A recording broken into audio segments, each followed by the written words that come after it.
How do we define a classic malt? One company thinks they've got it down. That's all coming up after this.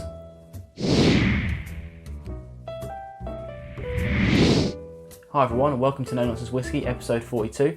My name's Vin PF and this week we've got a proper classic malt as designed by the makers. Before we get into that, let's do comment of the week from last week, and today's a big one from a long-standing commenter from Welsh Toro, and he says, "That's more like it. I do have a bottle, but I'm not going to open it anytime soon.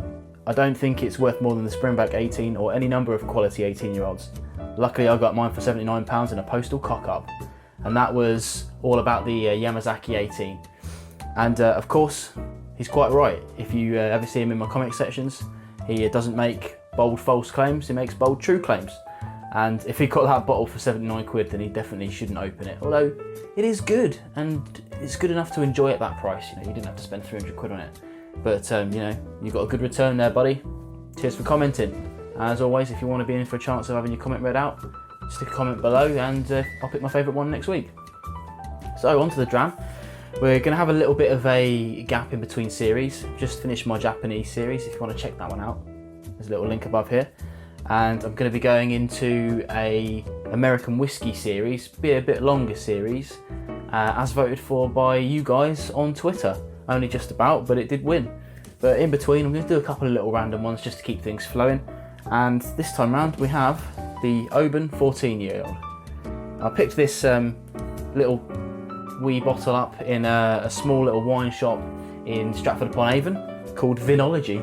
Couldn't help but go in, and I couldn't resist this. Bottled at 43%. This is a Diageo malt, and it's one of their classic malts range. I'm going to have to read off the back of the bottle because I can never remember which ones is which. So the other ones are, in no particular order, obviously the Oban is the West Highland, of the Glenkinchie, which is Lowland, the Dalwhinnie, which is another Highland, Cragganmore, which is Speyside, and Talisker, Skye, Lagavulin from Islay. There you go. And that's the Diageos kind of quintessential malts from across Scotland. And buy into that as much as you will, you know. We'll see if this is any good in a moment. Why not get straight into it, shall we? So as I said before, bottled at 43%, and this is one of my favourite things. When a whiskey, especially one made by a massive conglomerate like Diageo, anything above 40% is a bonus, because it kind of just shows that they've got that little bit extra desire to make it perfect. And it's not just solely about the money. I mean, it obviously is, they're there to make money, but 40% is the absolute bare minimum, and that's your standard bottlings for most sort of 12 years and things like that, most entry level to the core range. And they've chosen not to do that with this because they felt that 43 was the right percentage. So, let's have a nose. It's a very interesting nose, this.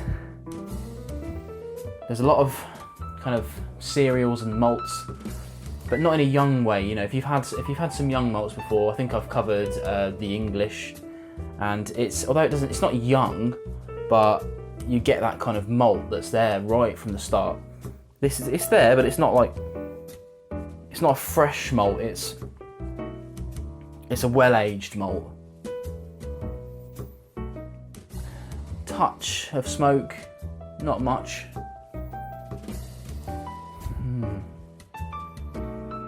And some ever so slightly kind of grassy herbal notes with a bit of floral notes in there as well.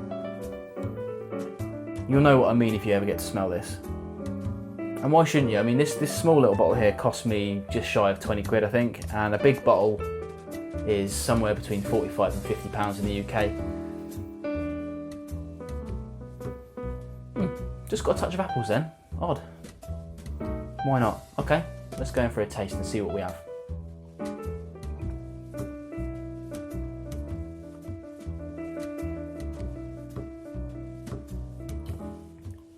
Got to give that a swill.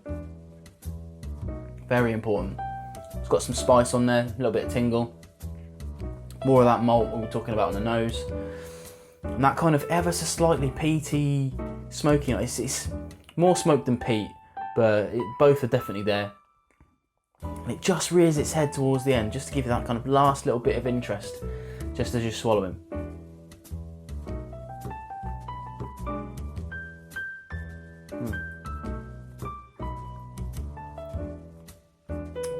Lots of that malty cereal flavours as well. This is kind of, I mean, they've said it, it's the kind of the quintessential sense of the Highlands, West Highlands even.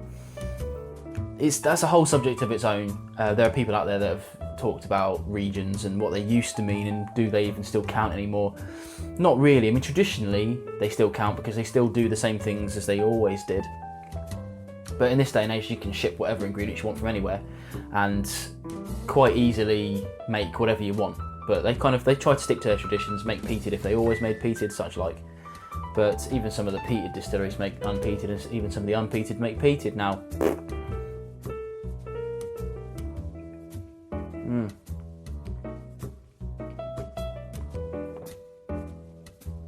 That's rather good, that.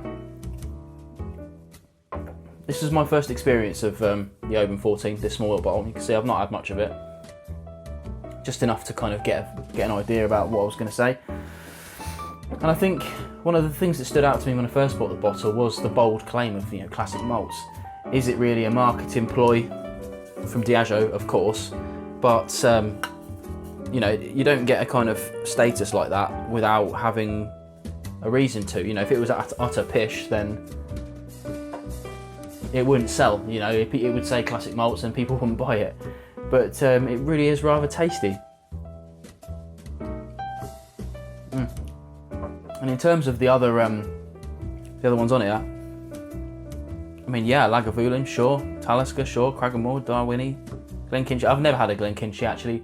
I very almost did at a restaurant recently, but unfortunately I had to leave before dram time. And they're all very good examples of what they do. There you go. There's nothing more to say really about the Oban 14. I definitely recommend it. It's a great malt.